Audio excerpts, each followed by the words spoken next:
New tonight here in Louisville on the 19. Police say what started as a man meeting a woman from a dating app turned into a kidnapping and a robbery. This morning, a man walked right into a firehouse on Dixie Highway claiming he'd been kidnapped. The night team's Jesse Cohen walks us through what he says happened.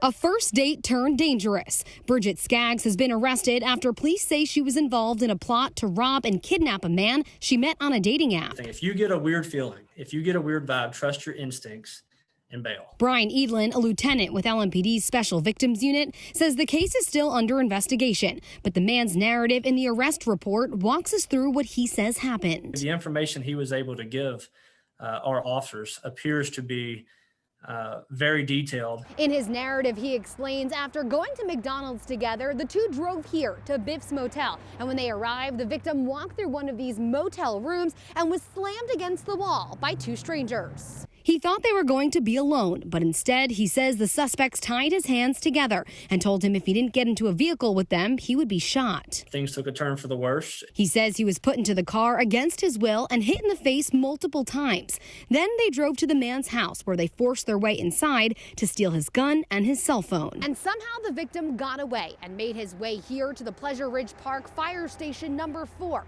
And that's where he was able to get help and be safe. It does appear this gentleman is very lucky to get to that firehouse where he was able to get some folks to help him and to ultimately call the police, who did an excellent job. He was able to tell officers where the suspects were, and when they got to the motel room, they found 38-year-old Skaggs, a large amount of needles and drugs. And just outside the open bathroom window, they found footprints in the snow from the two other suspects that ran away. The biggest red flag would be trying to meet in a secluded area, something like a hotel room. And that's why Edlin is warning anyone who's on a dating app to be cautious when meeting someone for the first time. He recommends having a safe call set up. A safe call is when you have a close friend or family or a digital chaperone, if you will, somebody who's tech savvy.